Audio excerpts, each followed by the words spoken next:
इतका बिंडोक पंतप्रधान आपण आजपर्यंत पाहिलेलं नाही. खरं तर कोविडच्या काळामध्ये काय म्हणजे अगदी सुरुवातीपासून वैज्ञानिक दृष्टिकोन वाढवावा हे संविधान सांगतं. संविधानाने दिलेल्या मूलभूत कर्तव्यामध्ये सांगितलंय की वैज्ञानिक दृष्टिकोन वाढवणं हे कर्तव्य आहे.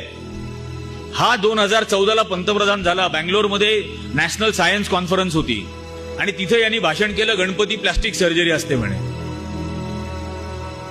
म्हणजे बिंडोक गणपती ही ऑर्गन ट्रान्सप्लांट आहे, पूर्णपणे वेगळं ऑर्गन लावलाय, प्लास्टिक सर्जरी म्हणे. पण वरूनच जेव्हा वेडेपणा सुरू होतो तेव्हा खाली तर चढाओढ लागते ना.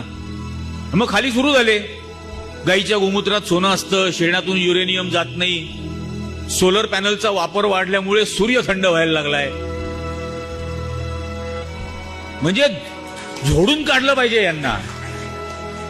कोविडच्या काळामध्ये महामारी आलेली, जगभर लोक मरतायत, हा आपल्याला सांगतो टाळ्या वाजवा, थाळ्या वाजवा, दिवे लावा, दिवे बंद करा. याच्याने कोविड दूर होणार होता?